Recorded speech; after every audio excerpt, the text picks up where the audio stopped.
Lalu apa pengaruhnya jika mantan Presiden Jokowi turun gunung jadi jurkam untuk pasangan Ahmad Lutfi dan Taji Yassin di Jawa Tengah?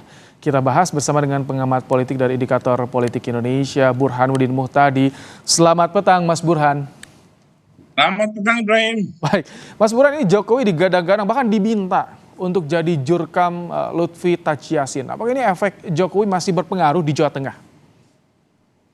Ya, kalau kita lihat di antara provinsi yang ada di Indonesia, memang Jawa Tengah ini itu daya tarik tersendiri. Pertama, populasi pemilihnya besar. Yang kedua, PD Perjuangan punya basis massa kuat di sana. Tapi saat yang sama, kandang Jokowi itu salah satu yang terkuat adalah Jawa Tengah. Dan kita menyaksikan kemarin dalam Pilpres 2024, itu efek Jokowi cukup kuat untuk membuat Prabowo yang kita tahu 2 kali maju di Pilpres 2014 dan 2019 kalah telak di Jawa Tengah, itu akhirnya bisa ya mendapatkan kemenangan setelah mendapatkan dukungan penuh dari Presiden Jokowi. Tetapi yang jadi pertanyaan adalah, pertama, bagaimanapun Pak Jokowi sekarang sudah tidak lagi menjadi presiden aktif. Beliau resmi purna tugas 20 Oktober kemarin. Yang kedua, jangan lupa di Pilpres 2024 itu efek Jokowi difasilitasi secara langsung oleh Gibran, putranya sendiri. Sementara dalam Pilkada 2024 ini, itu Pak Lutfi maupun Gus Yassin kan jaraknya tentu tidak sedekat jarak antara Pak Jokowi dengan Mas Gibran. Oke, jadi bagaimana kalau misalkan sampai Jokowi turun gunung nih ke Jawa Tengah untuk jadi jurkamnya Lutfi Taji Yassin? Apakah ini juga mengcounter kemarin karena Megawati sempat ke Jawa Tengah tuh untuk konsolidasi, Mas Burhan? Jadi ini yang menarik berikutnya adalah kalau betul ya Presiden Jokowi akhirnya turut ya kampanye untuk membantu memenangkan Pak Lutfi dan Gus Yassin, ini kesekian kalinya pertarungan antara Ibu Mega PD Perjuangan dengan Pak Jokowi setelah Pilpres kemarin. Jadi dan jangan lupa di antara provinsi yang menjadi perhatian khusus PD Perjuangan adalah Jawa Tengah. Karena kita tahu Ibu Mega menaruh perhatian khusus dengan provinsi ini, dan Ibu Mega hadir secara langsung dalam proses konsolidasi pilkada. Jadi di antara 38 provinsi tidak banyak provinsi yang didatangi langsung oleh Ibu Mega. Dan Jawa Tengah menjadi salah satu provinsi yang dapat perhatian khusus. Ini kalau Jokowi dan Mega langsung turun gunung ke Jawa Tengah, bagaimana Anda nanti bisa membaca persaingan elektoralnya di Jawa Tengah? Nah, ini kalau istilah teknisnya ya Ibrahim, itu namanya mesin versus man. Ya. Karena PD Perjuangan kuat dengan mesin partainya di Jawa Tengah. Kita tahu Jawa Tengah selalu dimenangkan oleh PD Perjuangan, bahkan ketika PD Perjuangan mengalami penurunan suara di 2024 kemarin, itu Jawa Tengah masih menjadi andalan lumbung suara buat PD Perjuangan.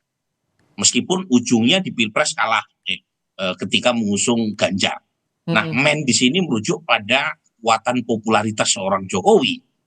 Ya, jadi pertarungan antara mesin dengan popularitas tokoh yang akan kita saksikan kembali jika ya Pak Jokowi turun gunung untuk mengkampanyekan seorang Lutfi dan Gus Yassin. Okay. Nah, komplikasinya lebih mudah, Ibrahim, karena Pak Jokowi sekarang sudah purna tugas sebagai presiden. Artinya dari sisi administrasi tidak banyak gitu ya yang bisa dipersoalkan karena beliau toh sudah purna tugas kan. Tapi lagi-lagi itu juga jadi kelebihan sekaligus kelemahan.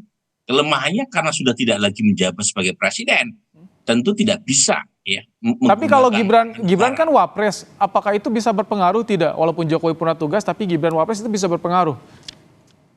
Ya, meskipun Mas Gibran populer, tapi popularitasnya kan masih di bawah Pak Jokowi ya. Jadi menurut saya tetap yang dilihat adalah Pak Jokowinya, karena Gibran ini kan popularitasnya tidak bisa dilepaskan dari ayahnya. Kalau istilah komunikasinya Ibrahim namanya co-branding. Okay. Jadi strategi co-branding itu kembali ke pemilik brand yang asli.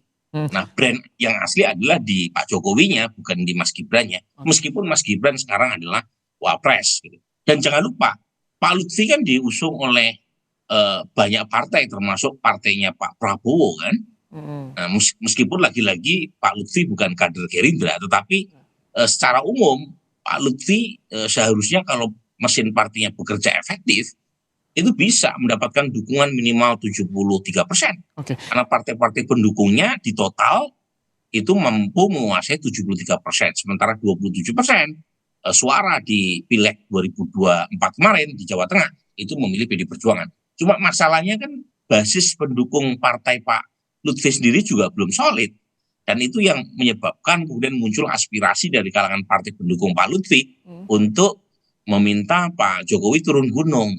Padahal kalau misalnya memaksimalkan dari kekuatan partai sendiri sudah lebih dari cukup untuk bisa memenangkan Pak Lutfi. Ini kalau Jokowi dan juga Mega turun gunung dua-duanya untuk Jawa Tengah, apakah nanti hasilnya akan tidak jauh berbeda dengan saat Pilpres kemarin, atau justru ada perbedaan yang mencolok, Mas Burhan?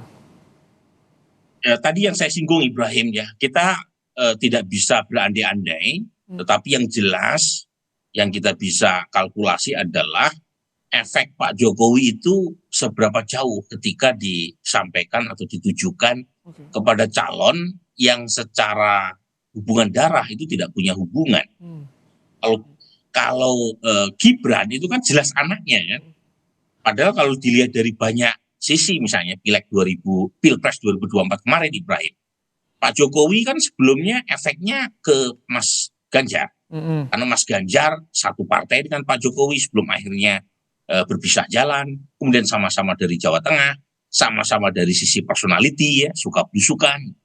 Tetapi ketika kalau Pak gitu Mas Burhan, memberi untungnya buat Jokowi apa? Kalau jadi jurkam Lutfi dan juga Taj Yassin, Mas Burhan, karena kalau Mega kan jelas ada partainya, ya, ada PDIP. Saya lanjutkan sebentar ya, Mas. Silakan.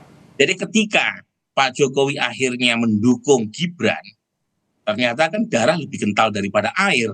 Jadi asosiasi antara Ganjar dengan Pak Jokowi tadi itu kemudian berpindah ke Gibran yang notabene adalah putranya sendiri. Nah, itu untuk menjelaskan pertanyaan Ibrahim tadi bahwa gitu ya, tidak serta-merta dukungan Pak Jokowi tadi punya efek, harus ada jembatan untuk memerantarai asosiasi antara Pak Jokowi dengan Pak Lutfi. Nah, kalau ditanya untungnya, ya pertama ini kan pertarungan gengsi ya antara dua tokoh besar ya. Kalau Pak Jokowi sendiri sih secara elektoral nggak ada keuntungannya, bahkan mungkin bisa dipertanyakan juga ya, ngapain sudah purna tugas masih turun gunung berkaitan dengan masalah elektoral di wilayahnya gitu ya. Kan sudah mulai muncul tuh pertanyaan seperti itu. Tetapi jangan lupa bagaimanapun Pak Lutfi itu adalah orang terdekat Pak Jokowi ya. Jadi dan pada saat yang bersamaan Pak Lutfi sedang bertarung melawan kekuatan politik yang sejak Pilpres 2024 kemarin itu berada dalam kubu yang berseberangan dengan Pak Jokowi, yaitu Bu Mega. Ini belum ada sih keputusan apakah akan diterima menerima menjadi jurkam atau tidak, tapi foto yang beredar kemarin bisa juga dipersepsikan. Bagaimana publik menilainya? Terima kasih Mas Burhan untuk pandangannya dalam program Kompas Petang sore hari ini.